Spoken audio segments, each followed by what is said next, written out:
Dan Assalamualaikum warahmatullahi wabarakatuh.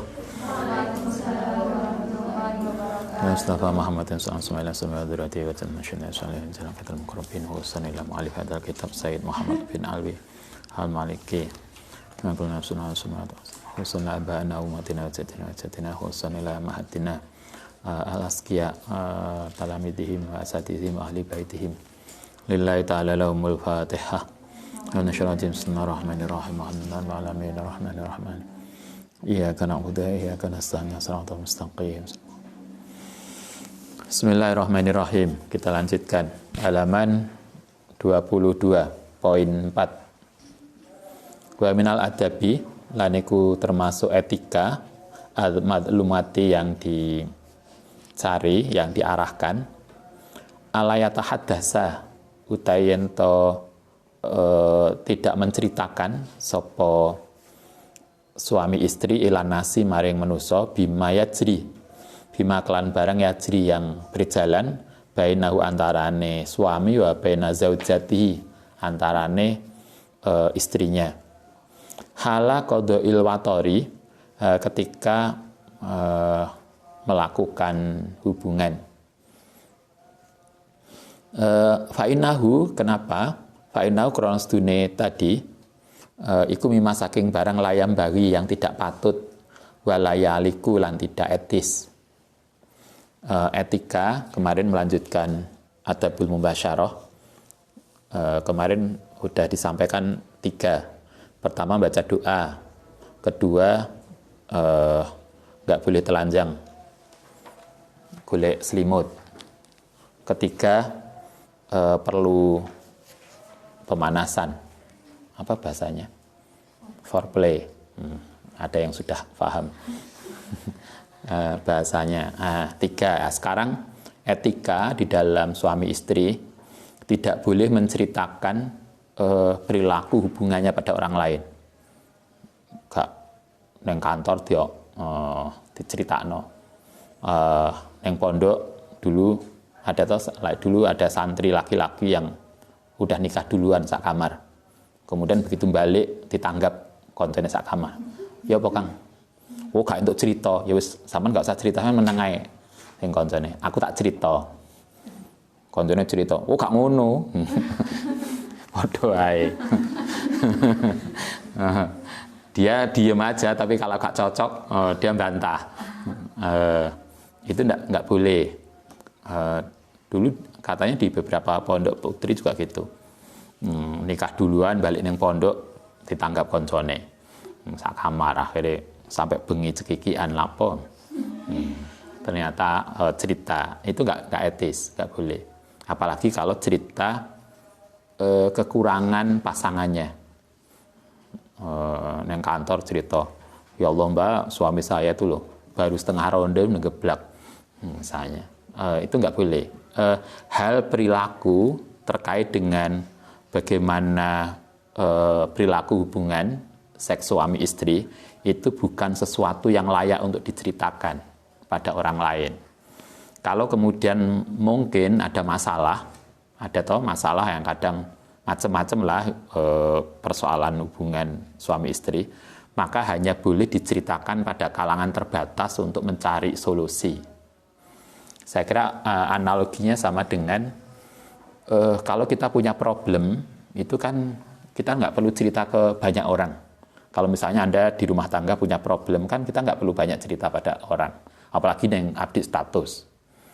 Ribut sama bojone, update status. Kan nggak. Kalau kita belajar Mukhtasar Ihya yang diajarkan Ghazali dulu, yang kita ngaji, Ghazali ngajari kita kalau ada masalah maka menangislah kepada Allah SWT. Kalau malam hari bangun, menangislah kepada Allah. Tapi kan kita nggak mudah untuk begitu. Boleh nggak kita curhat pada orang tentang problem kita? Kalau Anda punya masalah, misalnya ketika ada problem, biasalah mahasiswa semester akhir, biasanya yang problem skripsinya urung selesai, kemudian ngomah ditakoni, wis duwe calon apa urung? Katanya kan salah satu pertanyaan yang luar biasa ketika riyoyo, kapan wisudane? Lah wisuda, kapan nikahe? Itu pertanyaan-pertanyaan yang menakutkan katanya. Nah, dulu ada kakak kelas, wisuda belum punya pasangan kata dia. Dia ingin lebih enak, nggak usah wisuda dhisik daripada wisuda tanpa pasangan. Kok kayaknya heboh begitu. Kalau kita punya problem, kata Ghazali, menangislah kepada Allah. Tapi karena itu tidak mudah juga bagi kita, manusia biasa, kadang kita perlu curhat pada orang. Boleh nggak? Kata Ghazali, boleh. Kalau kita harus curhat pada orang, boleh, silahkan. Kalau Anda punya problem, kemudian curhat ke teman, silahkan. Tetapi kita harus melihat, tidak semua orang kita boleh curhat. Ghazali ngajarkan, curhatlah kepada orang yang kita pastikan dia bisa membantu memberikan solusi pada problem kita, sehingga enggak di semua orang. Problem seperti itu aja Ghazali ngajarkan pada kita, hendaknya tidak curhat pada semua orang, apalagi perilaku hubungan seks. Itu sangat sensitif, sehingga enggak etis. Kalau kemudian ada masalah tentang hubungan suami istri, hubungan itu, maka konsultasilah ke ahlinya, mungkin ke dokter, orang-orang yang ahli dalam bidang itu. Jadi gak cerita saiki kan ada toh obat-obat tertentu yang kemudian dipromosikan, kemudian ada pengakuan tuh, testimoni, suami saya minum 1 pil, kemudian langsung sampai pagi nggak seturu. Kayak kan vulgar banget. Kenapa persoalan-persoalan begitu menjadi begitu? Padahal mestinya kan tidak untuk konsumsi umum. Kita diajarkan di dalam Islam, salah satu etika di dalam hubungan seks suami istri adalah tidak menceritakan itu, kecuali kalau memang ada masalah dan hanya diceritakan pada orang-orang tertentu yang bisa membantu. Karena itu persoalan yang tidak patut untuk diceritakan. Wa inna khidul asrori, lan sapenené menjaga rahasia kewajibun. Itu rahasia rumah tangga Anda. Itu rahasia rumah tangga kita. Bagaimana suami istri melakukan itu rahasia Anda berdua. Yang itu mestinya tidak layak untuk diceritakan pada orang lain. Wala siyama, apalagi misul hadzal siri, seperti rahasia yang luar biasa ini tentang perilaku hubungan, alladzi yata'allaqu, yang berhubungan biharamil mar'i, dengan tentang harga diri seseorang, wa irdihi, tegese harga diri seseorang. Ini kan tentang sesuatu yang sangat privasi, yang tidak patut untuk diceritakan pada orang. Kalau kita lihat hadis, salah satu istri Nabi yang paling dalam bahasa kita paling vulgar menceritakan sesuatu yang paling privasi itu Sayyidah Aisyah. Tapi cerita beliau kan ringkas banget. Yang kemarin Sayyidah Aisyah ketika ditanya bagaimana perilaku hubungan seks Kanjeng Nabi dengan istrinya, beliau kan hanya mengatakan, kami melakukannya dengan tanpa melihat. Saya tidak tahu aurat beliau dan beliau tidak melihat aurat saya. Kan itu aja, ringkas, simpel. Kemudian enggak kok diceritakan, sampai detail, kan enggak. Tapi simpel yang kemudian kita paham. Oh gitu loh etikanya. Enggak kemudian sesuatu yang mestinya enggak perlu. Ini rahasia yang terkait dengan harga diri orang dan kepribadian seseorang. Wahuma iku aqdasul muqaddisat, sesuatu yang paling suci ladai. Ba'da maqamatil imani, setelah persoalan keimanan. Artinya hubungan suami istri yang privasi ini sesuatu yang sangat privasi, yang tidak mudah untuk diceritakan pada semua orang. Analoginya kayak tadi, kalau problem pribadi selain itu aja kita hendaknya tidak menceritakan kepada semua orang, maka apalagi yang begituan, yang itu hanya konsumsi kalangan dewasa, konsumsi suami istri, yang kalaupun perlu cerita itu hanya dalam konteks mencari solusi atas problem mungkin yang terjadi, dan itu hanya kepada orang-orang tertentu. Inna tasahula, satemene mempermudah, ngegampang, apa ngegampang itu?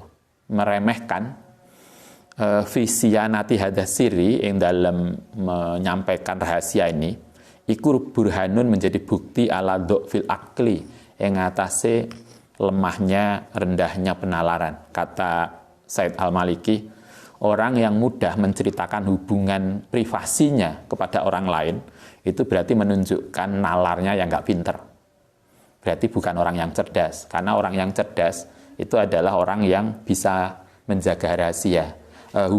Pola hubungan suami istri itu adalah bagian dari rahasia dapur rumah tangga yang mestinya itu tidak diceritakan pada orang.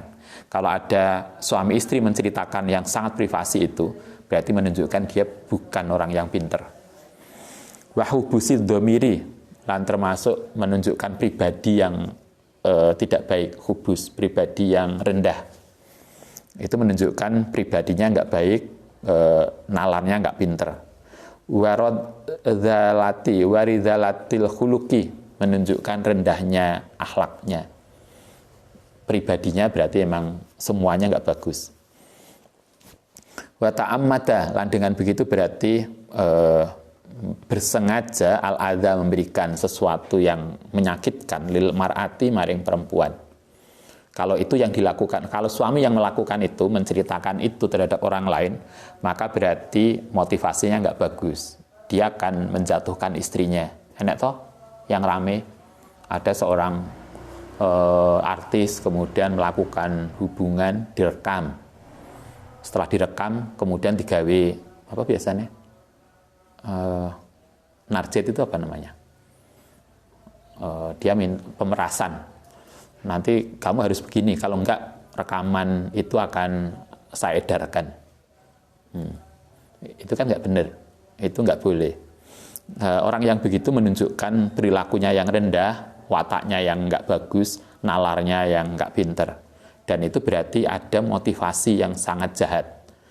Ta'ammadal adha, berarti dia punya motivasi untuk menyakiti pasangannya. Kalau suami yang melakukan berarti itu menyakiti istrinya. Kalau istri yang melakukan berarti itu ingin menjatuhkan suaminya. Wal haddu, lan haddo min karomatiha, saking kemuliaane mar'ah, wa karomati ahliya, lan kemuliaane keluarganya mar'ah. Mereka tidak hanya menjatuhkan pribadi pasangan istrinya, tapi juga menjatuhkan keluarganya. Karena dengan dia mengekspos perilaku privasinya tadi, itu yang menanggung malu kan bukan hanya dia, istrinya, tapi kan keluarga istri juga ini. Begitu juga tidak hanya suami, tapi juga keluarga suami. Maka itu berarti menunjukkan sesuatu yang luar biasa merusak. Wa akaluma mutailen luwih rendai barang fihi dalam ma iku annahu iku nakasa, merusak bi ahdi zaujiyati. Penyebaran itu berarti merusak bi ahdi zaujiyati, akad suami istri. Menceritakan aib pasangan itu bisa merusak akad pernikahan. Wa huwa iku amnatul uhudi, padahal akad nikah, pernikahan itu adalah perjanjian yang kuat. Wa aghladul mawasiki, lan kepercayaan yang besar. Kita itu menikah dengan seseorang itu kan karena kita saling percaya toh. Sehingga karena kita saling percaya maka apapun yang ada diri kita itu kita sampaikan ke dia.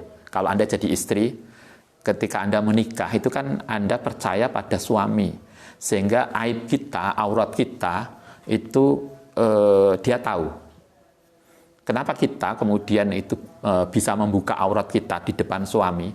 Karena kita percaya pada dia. Nikah itu kan kepercayaan. Loh, kalau Anda nggak percaya pada suami, kenapa Anda nikah pada dia? Begitu juga seorang suami, itu kan nikah dengan perempuan yang dia pilih, itu kan karena dia percaya. Jadi nikah itu pada dasarnya adalah ikatan saling percaya. Karena itulah orang harus menjaga kepercayaan itu. Karena itu ketika ada seorang suami atau istri menyebarkan aib pasangannya, berarti dia telah merusak kepercayaan yang dia berikan. Itulah yang kita perlu hati-hati. Kadang kan kita itu nggak sadar toh gawe guyonan. Pertemuan yang kumpulan ibu-ibu menceritakan aibnya suami, yang suami kumpulan yang reuni menceritakan aibnya istri. Mungkin dia hanya guyonan, tetapi itu sangat tidak etis. Bagaimana mungkin Anda menikah dengan dia, kemudian Anda menceritakan aib dia? Itu sangat nggak logis. Nggak logis kita menikah dengan seseorang yang kita percaya, tapi kemudian kita membuka aib pasangan kita. Karena ketika kita membuka aib pasangan kita, padahal pasangan kita ada orang yang paling dekat dengan kita, maka sesungguhnya kan kita membuka aib kita sendiri. Kita nggak sadar itu toh. Kadang kan banyak orang yang paling nggak sinetron. Sering toh sinetron saling membuka aib. Dia nggak sadar. Kadang orang tuh merasa dengan membuka aib pasangannya, dia merasa dirinya menjadi lebih terhormat. Padahal enggak. Justru dengan membuka aibnya pasangan, itu sebetulnya dia telah membuka aibnya sendiri. Karena pasangan dia itu adalah bagian, aib dari pasangan dia itu kan bagian dari kehidupan dia. Itu yang kita harus cermati. Pernikahan itu ada aghladul mawasik, yaitu kepercayaan, saling ikatan kepercayaan yang luar biasa. Innahu, kalau kemudian ada seseorang suami membuka aib istrinya, itu berarti khianatun, pengkhianatan, yatarattabu, yang kemudian akan merendahkan alaiha ing atase istri, wa yahila, lan akan menempatkan asikoku perpecahan mahalal wifaqi ing tempat kesesuaian, wa nufratu lan kekerasan makan ulfati yang panggonane tante ulfa. Ulfati ini ulfati yang tempat kasih sayang.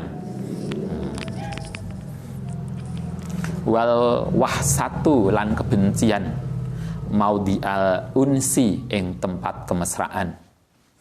Artinya siapapun pasangan yang kemudian menceritakan aib pasangannya, maka dia berarti telah mengkhianati kepercayaan dan berpotensi untuk merusak keutuhan rumah tangga. Itulah yang kita harus pastikan dalam diri kita. Marilah kita menjaga ikatan ini yang sejak awal disampaikan dalam kitab ini. Nikah itu adalah komitmen dua orang untuk menyatu.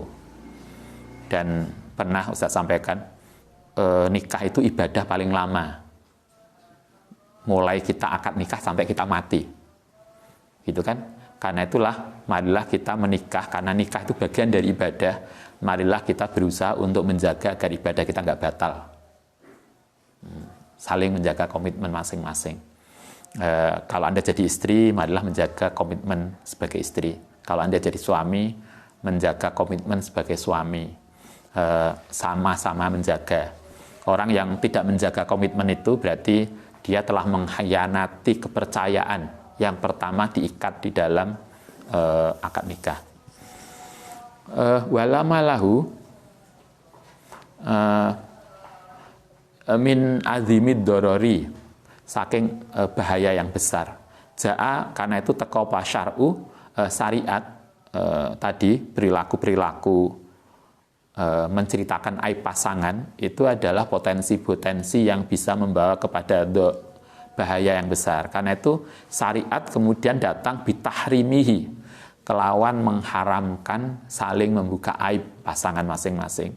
Wa dzamun, melan mencela man ing wong yaf'aluhu, yang melakukan itu. Karena itulah salah satu ajaran di dalam agama kita Islam adalah syariat melarang pasangan masing-masing untuk membuka aib pasangan masing-masing, dan syariat sangat mencela orang yang melakukan itu. Akhraja sapa Muslimun, Imam Muslim wa Abu Dawud wa ghairihima. Ada hadis di dalam Imam Muslim dan Abu Dawud min hadisi Abi Sa'id Al-Khudri radhiyallahu anna sayyidana, saat temene Kanjeng Nabi Muhammad sallallahu alaihi wasallam iku qala. Kanjeng Nabi dawuh begini, inna min syarrin nasi, temene setengah saking orang yang paling buruk, indallahi, di sisi Allah, apane manzilatan, kedudukannya, yaumal kiamati, besok dina kiamah, kata Nabi, termasuk orang yang perilakunya buruk di sisi Allah adalah ar-rajulu, yaitu seorang laki-laki yufdi yang menyampaikan, melakukan sapa rajul ila imroatihi maring istrinya, wa tukdi lan melakukan sapa mar'ah ilahi maring rajul. Maksudnya salah satu orang yang paling buruk adalah suami istri yang melakukan hubungan seks, tapi kemudian summa yansuru, kemudian menyebarkan sapa ahaduma, salah satunya, sirra sahibihi, ing rahasia pasangannya. Berarti nggak boleh. Hadisnya jelas banget. Salah satu orang yang dianggap paling buruk besok di kiamat adalah suami istri yang melakukan hubungan, setelah itu kemudian dia menyebarkan perilaku pasangannya, perilaku buruknya, perilaku hubungan seksnya. Itu adalah sekali lagi bagian dari perilaku yang sangat privasi, yang hanya bisa dibicarakan pada kalangan terbatas dan tertutup, yang jelas motivasinya. Kalau kemudian harus membicarakan itu, tujuannya adalah mencari solusi, mungkin ada problem. Kalau enggak, ini bukan untuk guyonan. Persoalan hubungan seks itu bukan untuk guyonan dan bukan untuk pameran. Itu adalah perilaku yang sangat privasi, sehingga tidak etis kalau diceritakan, apalagi digawe filmnya.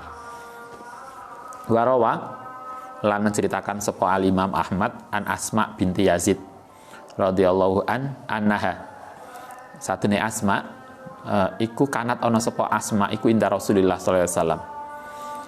Suatu ketika, ini ada hadis, Nabi itu suatu ketika kumpul. Jadi ternyata kalau hadis ini mengatakan Asma itu lagi bareng karo Kanjeng Nabi, warijalu, beberapa laki-laki, wan nisa'u lan perempuan, iku kuudun podo duduk indahu ono sisi Nabi. Berarti Nabi itu lagi kumpul, laki-laki perempuan campur. Jadi zaman Nabi berarti nggak dipisah.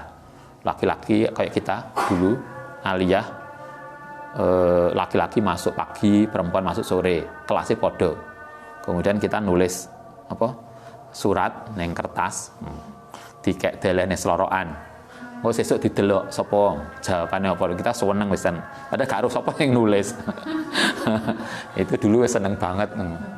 Iku sapa sing nulis, padahal kita nggak jelas sing nulis sapa. Itu pada Nabi, ketika itu Nabi lagi duduk begini, di dalam majelis Nabi itu ada laki-laki, ada perempuan. Jadi ngumpul jadi satu, laki-laki perempuan. Fakola kemudian dawuh sapa Nabi la'ala rajulan, sangat akan terjadi seorang laki-laki kuyakulu, barangkali laki-laki akan mengucapkan ma ing barang fa'ala yang berbuat sapa rajul bi ahlihi, wala imraatun, begitu juga akan terjadi seorang perempuan ikutuh biru, menyampaikan bima kelan barang fa'alat kang berbuat sapa imro'ah ma'azaujiha. Kata Nabi, suatu ketika nanti akan terjadi seorang laki-laki, seorang suami melakukan hubungan dengan istrinya, kemudian suaminya menceritakan apa yang terjadi dengan istrinya. Begitu juga bisa terjadi nanti ada seorang istri melakukan hubungan dengan suaminya, kemudian nanti ketika di kantor, ketika di kampus, ketika di sekolah, cerita tentang apa yang telah dilakukan tadi malam bersama suaminya. Nabi membuka pembicaraan dengan begitu. Fa'aroma sapa al-qaumu ay asakatu, tegese diem, fakultu, kemudian fakolat, kemudian mengucap sapa Asma tadi, ay wallahi ya Rasulullah.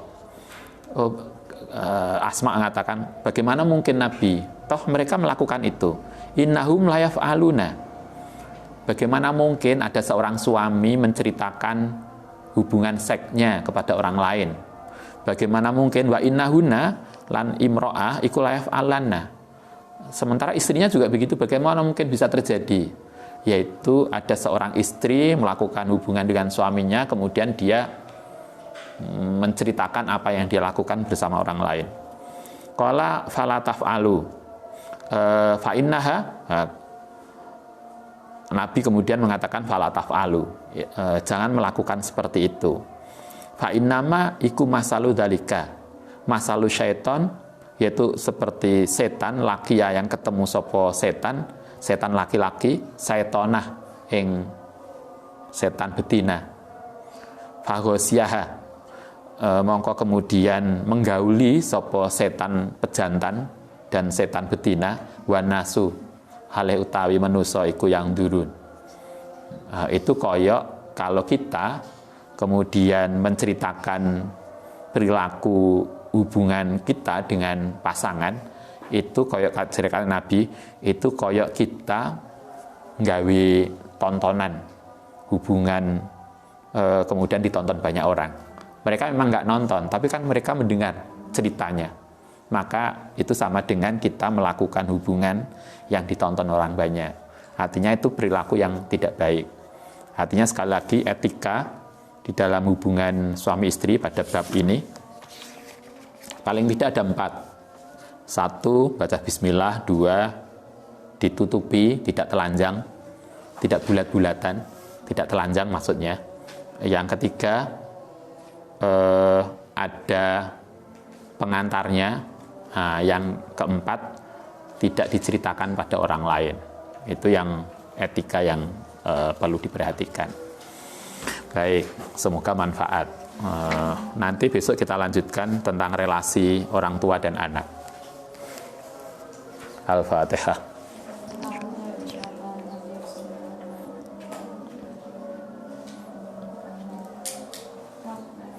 Rabbana fa'na bima lam tanna rabbi alimna fa'na rabbi faqihna wa faqih ahlana nubati Inna Rabbana fa'na bima lam tanna rabbi alimna fa'na rabbana qihna wa faqih ahlana wa qarabati.